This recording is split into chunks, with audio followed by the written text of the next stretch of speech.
Hello friends, आज हम लोग डिस्कस करने वाले हैं जैक द्वारा जारी मॉडल प्रश्न पत्र क्लास 10 का 2021-22 सत्र के लिए। ये सेट 4 है। मैं इससे पहले तीनों से डिस्कस कर चुका हूँ। शुरू करते हैं पहले क्वेश्चन से। पहला क्वेश्चन है, यदि आपतित किरण और परावर्तित किरण के बीच 90 डिग्री का कोण बनता है तो परावर्तन का कोण क्या होगा। तो देखिए, आपतन कोण जो होता है परावर्तन कोण के बराबर होता है। और क्वेश्चन में कुछ ऐसा पूछा है, मतलब एक ये लाइन है और यहाँ से लाइट रे आ रही है और यहाँ से वापस जा रही है, ठीक है। और इसके बीच होता है नॉर्मल और इनके बीच का कोण दिया हुआ है 90 डिग्री, ठीक है। तो ये 90 डिग्री होगा तो आधा आधा हो जाएगा, तो ये वाला एंगल और ये वाला एंगल 45 करके हो जाएगा, यानी कि इसका आंसर हो जाएगा 45 डिग्री। नेक्स्ट क्वेश्चन पे जाते हैं। नंबर 2, ध्रुव और वक्रता केंद्र को मिलाने वाली रेखा को क्या कहते हैं। तो ध्रुव और वक्रता केंद्र को मिलाने वाली रेखा को कहते हैं मुख अक्ष, ठीक है। जैसे एक मिरर होता है और यहाँ पर ये होता है पी पोल और ये होता है सी, तो इस लाइन को बोलते हैं मुख्य अक्ष, ठीक है। क्वेश्चन नंबर 3, यदि f का मान 16 सेंटीमीटर है तब r का मान क्या होगा। तो मैं बार बार कह चुका हूँ कि जो r होता है वो होता है 2f के बराबर, यानी कि आप उसको डबल कर दीजिए तो 16 है तो 32 हो जाएगा, ठीक है। r का मान क्या हो जाएगा 32। क्वेश्चन नंबर 4, यदि अवतल दर्पण में किसी अवतल दर्पण में वस्तु को कहाँ रखा गया है कि उसका सीधा और आवर्धित प्रतिबिंब बनेगा। ये केवल एक ही पॉसिबल है जब हम लोग उसे पोल और फोकस के बीच में रखें, ठीक है। याद होगा आपको कि ऐसा एक था जिसमें पोल और फोकस के बीच में, यहाँ पर फोकस है, यहाँ पर पोल है, तो वस्तु को जब यहाँ रखते हैं तो हमारा जो प्रतिबिंब बनता है वो कुछ ऐसा बनेगा, ठीक है। यहाँ से इस तरह से बनेगा प्रतिबिंब, ये बड़ा वाला प्रतिबिंब बनेगा। तो ये इमेज जो बड़ा बनता है, तो ये कब होता है जब ध्रुव और फोकस के बीच में रखा जाता है। क्वेश्चन नंबर 5, उत्तल दर्पण का उपयोग निम्नलिखित में किस वस्तु में किया जाता है। उत्तल दर्पण का उपयोग गाड़ी के साइड मिरर में किया जाता है, क्योंकि उत्तल दर्पण क्या होता है, बड़े एरिया का फोटो एक छोटे एरिया में, मतलब छोटे से मिरर में दिखा देता है। क्वेश्चन नंबर 6, जल में सिक्का डालने पर वह अपनी वास्तविक स्थिति से ऊपर उठा दिखाई देता है। यह प्रकाश की किस घटना को दर्शाता है। मतलब पानी में आप सिक्का डालिए और आप साइड से देखने की कोशिश करेंगे तो सिक्का ऊपर उठा हुआ नजर आता है, तो ये होता है प्रकाश के अपवर्तन के कारण, ठीक है। क्वेश्चन नंबर 7, लेंस के किस बिंदु पर प्रकाश की किरणें अपने मुख्य पथ से विचलित नहीं होती। तो जानकारी के लिए बता दूं कि लेंस में जो होता है वो बीच में होता है ऑप्टिकल सेंटर, इसको हम लोग ओ से नोट करते हैं, ठीक है। तो ऑप्टिकल सेंटर से जब भी कोई प्रकाश किरणें जाएंगी वो बिना विचलित हुए गुजर जाती है, तो इसका आंसर हो जाएगा प्रकाशिक केंद्र। प्रकाशिक केंद्र से जो भी लाइट जाती है वो अपने मुख्य पथ से विचलित नहीं होती है। क्वेश्चन नंबर 8, उत्तल लेंस को अभिसारी लेंस मतलब कन्वर्जेंट लेंस, उत्तल लेंस को इंग्लिश में बोलते हैं कन्वेक्स लेंस, ठीक है। कन्वेक्स लेंस की बात हो रही है यहाँ पर।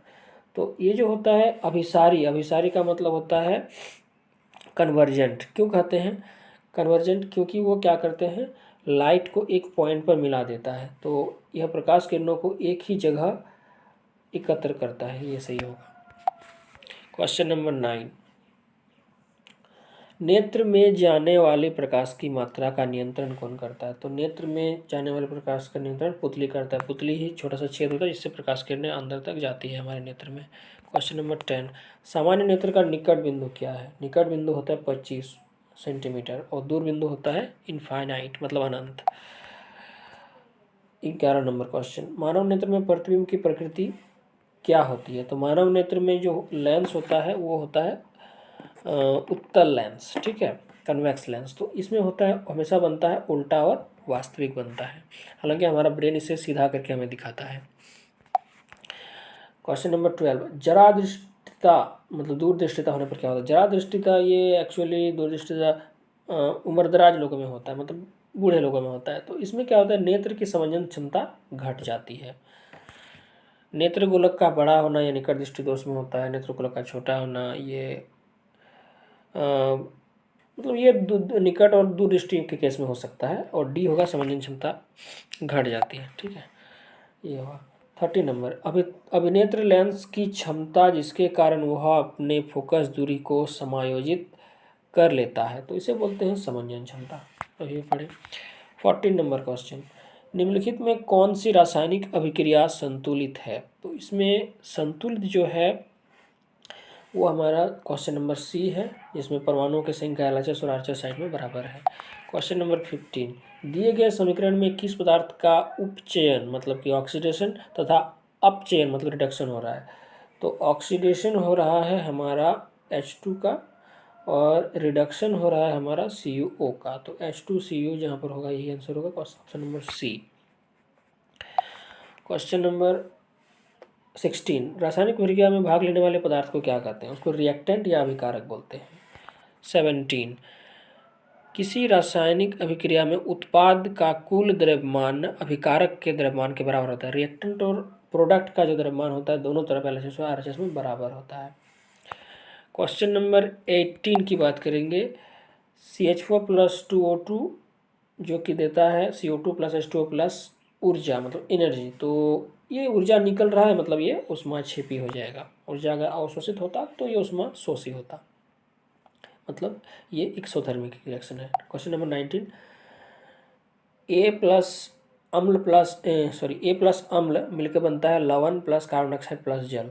तो देखिए कार्बन डाइऑक्साइड यहाँ पर बन रहा है 19 में। तो कार्बन डाइऑक्साइड अम्ल क्षार और क्षारक में बिल्कुल नहीं होगा, ये कार्बोनेट की उपस्थिति के कारण होगा। ठीक है, जब भी कार्बोनेट को एसिड के साथ रिएक्ट कराया जाता है तो उसमें कार्बन डाइऑक्साइड रिलीज होता है।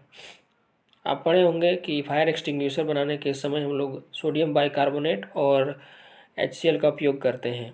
ठीक है, क्वेश्चन नंबर 20, निम्नलिखित में से किस पदार्थ में नीला पत्र डालने पर वह लाल नहीं होता? नीला लाल तभी होगा जब वो एसिड रहेगा, या नहीं होता है पूछा है। तो नहीं में यहाँ पर कौन सा एसिड नहीं है?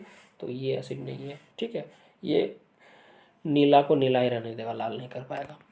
21, दिए गए किस लवण में क्रिस्टलीकरण का जल मौजूद है? दिख ही रहा है कि जल मौजूद हमारा इसमें है, कैल्शियम सल्फेट 25H2O। 22, जल की स्थायी कठोरता को दूर करने में किस लवण का उपयोग होता है? देखिए इसमें कन्फ्यूजन है थोड़ा सा, तो ये दिया ही गलत है, तो मेरे ख्याल से ये सही होगा। ठीक है, क्योंकि इसमें Na2CO3 होता तो उसको लगा सकते थे, तो इसमें NaHCO3 होना चाहिए। 23, जल की उपस्थिति में हाइड्रोक्लोरिक अम्ल अपना अम्लीय गुण प्रदर्शित करता है, क्योंकि अम्लीय गुण तभी प्रदर्शित करेगा जब उसमें H+ आयन उपस्थित रहेगा। ठीक है, अम्ल का ही कैरेक्टर होता है H+ आयन रिलीज करना। 24, पदार्थ ABCD का pH मान 2, 4, 7, 14 है, तो कौन सा क्षारक है? क्षारक का pH मान हमेशा 7 से ऊपर होता है, तो ऑप्शन नंबर डी होगा। ठीक है, डी का pH मान 14 है जो कि 7 से ऊपर है, क्षारक है यह। 25, इस चित्र में कौन अभिक्रिया हो रही है? तो कौन अभिक्रिया हो रही है? चाइना डिश में सिल्वर क्लोराइड रखा गया है, तो ये एक प्रकार का वियोजन अभिक्रिया है। ठीक है, सिल्वर क्लोराइड वियोजन अभिक्रिया, ये मैं पहले सेट 1 में डिस्कस कर चुका हूँ। 26, भोजन एवं अन्य पदार्थ को शरीर में एक जगह से दूसरी जगह ले जाना, एक जगह से दूसरी जगह ले जाएंगे उसको बोलते हैं संवहन तंत्र बोलते हैं, काम करता है। 27, प्रकाश संश्लेषण में निम्नलिखित में किस पदार्थ की आवश्यकता नहीं होती है? तो प्रकाश संश्लेषण में जल, कार्बन डाइऑक्साइड और क्लोरोप्लास्ट की जरूरत पड़ती है और बनता है कार्बोहाइड्रेट, इसलिए कार्बोहाइड्रेट का तो जरूरत ही नहीं है। मनुष्य में किस प्रकार का पोषण होता है? क्वेश्चन नंबर 28 है, किस प्रकार का पोषण होता है? ये होता है प्राणी संभोजी, इसको होलोजोइक न्यूट्रिशन भी बोलते हैं। इसमें अंतग्रहण मतलब इंजेशन, पाचन यानी कि डाइजेशन और एक्सक्रिएशन होता है मतलब उत्सर्जन होता है। तो ऐसे क्वेश्चन को प्राणी संभोजी या होलोजोइक न्यूट्रिशन बोलते हैं। 29, वसा के पाचन के लिए कौन सा एंजाइम उत्तरदायी है? तो इसके लिए होता है लाइपेज, फैट डाइजेशन लाइपेज के द्वारा होता है। 30, श्वसन प्रक्रिया में ग्लूकोज का पायरुवेट में टूटना कहाँ होता है? तो फर्स्ट स्टेप जो होता है श्वसन का ग्लूकोज का पायरुवेट में टूटना वो होता है कोशिका द्रव में, सेकंड स्टेप होता है माइटोकॉन्ड्रिया में। तो पायरुवेट में टूटना कोशिका द्रव में होगा। 31, पौधों में पत्तियों द्वारा बने भोजन का संवहन किसके द्वारा होता है? तो भोजन का संवहन पौधों में होता है फ्लोएम के द्वारा। ठीक है, और जाइलम में पानी का संवहन होता है। ओह, किस क्वेश्चन पे थे? हाँ हाँ 32। किसी जीव को अपना अस्तित्व बनाए रखने के लिए कौन प्रक्रिया आवश्यक है? तो वो जनन होता है। दिया गया चित्र में किस प्रकार का जनन है? तो ये पौधे के पत्ती यानी कि बॉडी से हो रहा है, तो यानी कि एक कायिक प्रवर्धन होता है। ठीक है, इसको वेजिटेटिव रिप्रोडक्शन भी बोलते हैं। 34। बीज में भ्रूण होता है जो उपयुक्त परिस्थितियों में नवोद्भिद में विकसित हो जाता है। तो बीज का अंकुरन कहते हैं इसे। हाँ, तो अंकुरन बोलते हैं, मतलब न्यू प्लांट जो बनता है बीज से, तो उसको अंकुरन बोलते हैं। गर्भाशय की किस भाग में निषेचन होता है? तो गर्भाशय के फैलोपियन ट्यूब यानी कि डिंब वाहिनी में होता है। 36। जल विद्युत संयंत्र के लिए निम्नलिखित में से कौन कथन सत्य है? तो इसमें देखिए बड़ा कन्फ्यूजिंग सवाल है ये अनवनीकरणीय ऐसा नहीं है, नवनीकरणीय होता है। इसमें जीवाश्म ईंधन का उपयोग होता है बी में, तो ये भी गलत है। इस संयंत्र का निर्माण में पारिस्थितिक तंत्र नष्ट हो जाता है, ये सही है। ठीक है, क्योंकि कभी हम लोग डैम बनाते हैं जल विद्युत संयंत्र में, तो डैम से क्या होता है, पूरा इकोसिस्टम मतलब वहाँ के पर्यावरण पर बहुत बुरा असर पड़ता है। इसमें गोबर का भी उपयोग नहीं किया जाता है। ठीक है। 37। सौर सेल के उपयोग में क्या सीमाएं हैं? लिमिटेशन पूछा है, नेगेटिव पॉइंट। तो नेगेटिव पॉइंट क्या होता है इसमें ये अत्यधिक महंगा होता है। ठीक है, बाकी सी, बी और ए सब पॉजिटिव पॉइंट है इसका। 38। नाभि की ऊर्जा के उपयोग की क्या सीमाएं हैं? नाभि की ऊर्जा का सबसे बड़ा सीमाएं है नाभि की अवशिष्ट का भंडारण में समस्या उत्पन्न होती है।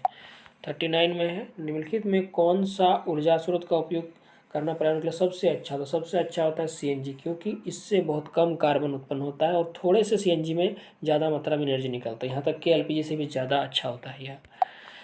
40 नंबर क्वेश्चन, लास्ट क्वेश्चन है, निम्नलिखित में से किस विद्युत संयंत्र में जीवाश्म ईंधन का उपयोग होता है? तो जीवाश्म ईंधन का उपयोग होता है तो ये होता है तापीय विद्युत संयंत्र, इसमें कोयला का उपयोग होता है। ठीक है, आशा करता हूँ आपको ये वीडियो अच्छी लगी होगी। आप चारों सेट मेरे चैनल पर जाके देख सकते हैं। ठीक है।